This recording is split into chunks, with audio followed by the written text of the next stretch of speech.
పంచుకోవడానికి, మీతో ఈ సమయం గడపడానికి దేవుడు ఇచ్చినటువంటి ఈ ఆధిక్యతను బట్టి దేవుని ఎంతో స్తుతిస్తున్నాను. దేవుని నామానికి మహిమ కలుగును గాక. హల్లెలూయా. మరి ఈ వాక్య ధ్యానం నిమిత్తము మరి ఒక మాటను మనము ధ్యానం చేసుకుందాం. దేవునికి మహిమ కలుగును గాక. పరిశుద్ధ దేవుని వాక్యంలో నుండి మరి చూద్దాము.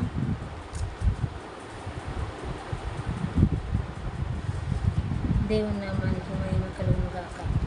దేవుని యొక్క కృపలో మనము జీవించే నిమిత్తము, ఆయన ఇచ్చినటువంటి వాగ్దాన ఫలములను స్వతంత్రించుకునే నిమిత్తము దేవుడు చేసినటువంటి మేలులను, ఉపకారములను మనము దినదినము జ్ఞాపకం చేసుకుంటూ ఆయనలో సాగిపోవాలని దేవుని పేరిట నేను మీకు మనవి చేస్తున్నాను. దేవుడు మన జీవితంలో అనేక మేలులను చేసి అనేక విషయాలుగా మనల్ని ప్రోత్సహిస్తూ, మనల్ని బలపరుస్తూ, మనల్ని స్థిరపరుస్తూ ఆయన నిత్య రాజ్యానికి వారసులవుటకు ఆయన ఇచ్చినటువంటి గొప్ప కృపను బట్టి దేవుని ఎంతగానో స్తుతిస్తున్నాను.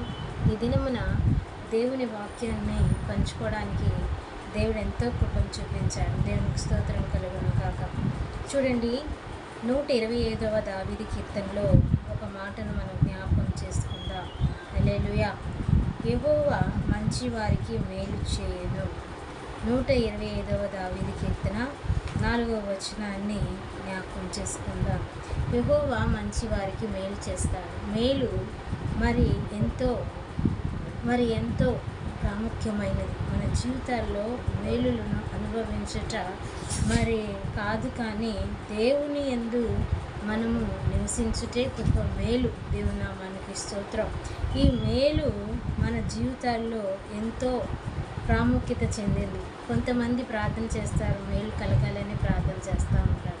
మేలు కలిగి జీవిస్తేనే మరి దేవుని స్తుతిస్తారు. దేవుని స్తోత్రం. దేవుడు మేలు చేస్తేనే ఆయనకి కృతజ్ఞతగా బ్రతుకుతారు. కానీ మేలు చేసినా చేయకపోయినా దేవుడు అందరినీ ప్రేమిస్తున్నాడు కనుక దేవుడు ఏం చెప్తున్నాడంటే, నేను మేలు చేసేవాడునని తెలియపరుస్తున్నాడు. యెహోవా మంచి వారికి మేలు చేస్తానని దేవుని వాక్యం చెప్తుంది కదా.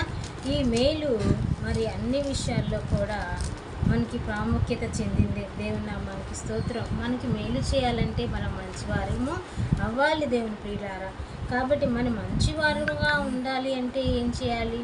ఆయన ఏ విధంగా నడుచుకోవాలని వాక్యం చెప్తుందో ఆయన